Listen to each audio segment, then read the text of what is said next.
So this is typical of a neighborhood that you find here in Norfolk. This used to be a broad wetland here. You can sort of squint your eyes and imagine, take that bulkhead out. That's not where the shoreline was 100 years ago.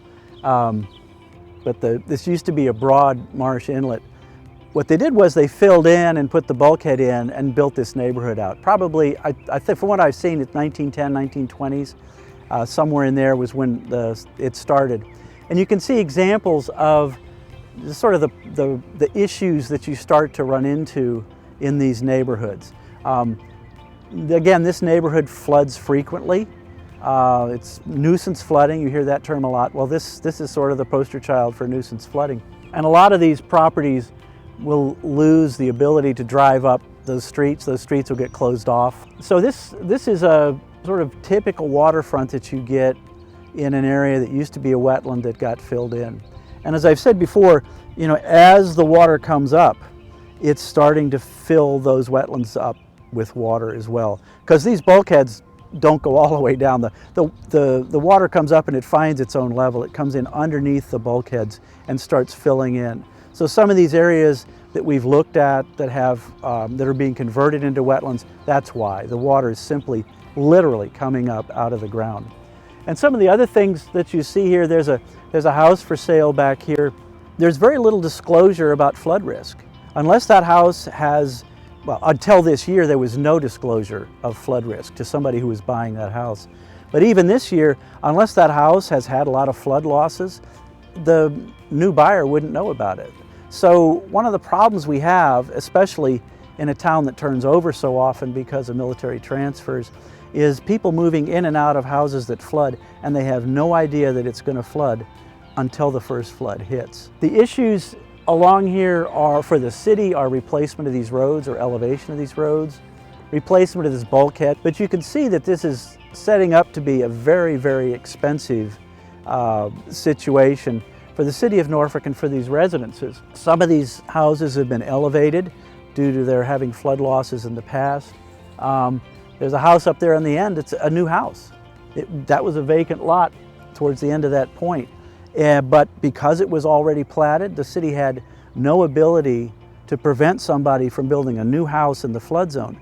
It's built up high enough, it meets all of the FEMA standards, plus the additional elevation, which is called freeboard, the additional elevation that the city has put on any structure that's built.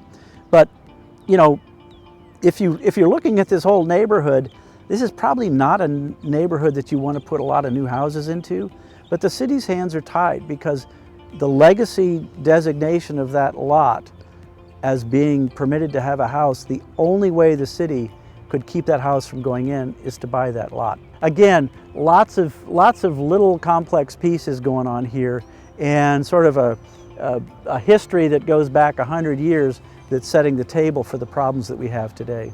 So as you come into these neighborhoods that are experiencing a lot of flooding, you see examples like those behind me. You see houses that have been elevated.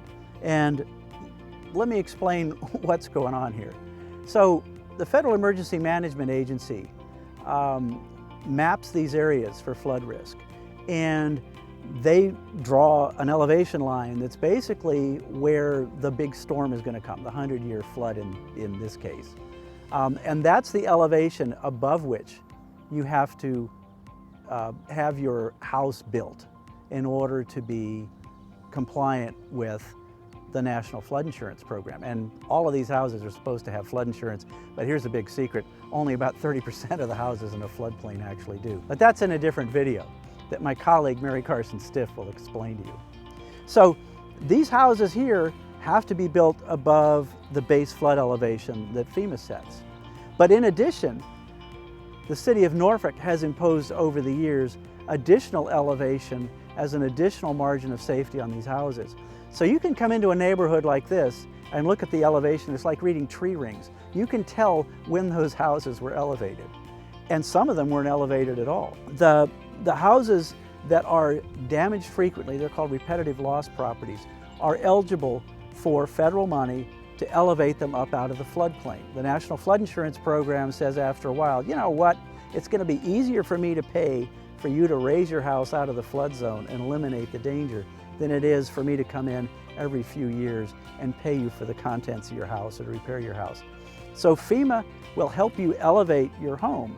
And the city of Norfolk, as I said, also has this additional increment, freeboard it's called, of right now it's 3 feet in the city of Norfolk. So you have to go 3 feet above what FEMA says. All of that long-winded explanation is why these houses are at different levels. So one house may have been raised 10 years ago when FEMA said, okay, here's the base flood elevation, and the city of Norfolk maybe had 1 additional foot. And then the next house, FEMA says, no, we got better data. Here's the base flood elevation. And the city of Norfolk says, oh, well now we want an additional increment of 3 feet. So you see these houses are all up and down at different levels, and that's the reason why. And then occasionally you have a house that's on the ground that hasn't been elevated because maybe it hasn't had a lot of flood loss. Maybe it's not a flood insurance, it doesn't carry flood insurance, so it's not eligible for these programs. Maybe it's a rental. If it's a second home, it's not a high priority for FEMA to do these flood elevations. So you come into these neighborhoods and you see this hodgepodge of houses up and down, and that complex explanation is what you're seeing when you step into a neighborhood like this. I just want to show you how things are changing as sea level rises. So, maybe this should also be a primer on things to look for when you're buying a house. So one of the things that happens in these neighborhoods is the water comes up under the ground. And in this case, what it does is it swells the roadway and then it dries out, and it swells and dries out.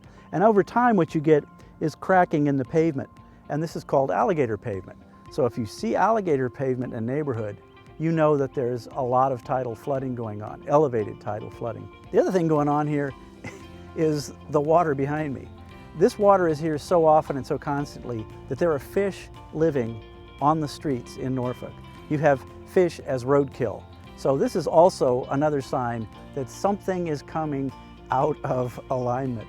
Behind me, you'll see, as we've seen in some other shots, the wetlands ecosystem is moving from the shoreline across the road into this property. And the spiky plants that you see right there is Spartina. Spartina is a plant that grows in the intertidal zone. So the water has risen so high here that this person's front yard is a wetland. If you were to try to do any work here, you'd have to get a wetlands permit in your front yard. So you can see the extreme sort of change in the ecosystem with sea level rise. The other thing you'll notice is this house is low on the ground. The house next to it, that's an identical house built at the same time, is up in the air, what is that, 10 feet, 11 feet? The house on this side was a repetitive loss property, lots of flood insurance claims, and like we've talked about before, FEMA, the Federal Emergency Management Agency, said, I'm through paying claims on your house. I'm going to cost share with you. I'm going to put most of the money up to elevate this house so that it's up in a safe zone. This house here, because it's a rental property, is considered a second home and is in a much lower priority for any sort of assistance. So you can, again, start to see why when you step into these neighborhoods, this house is up, this house isn't. The reason is the ownership of the houses.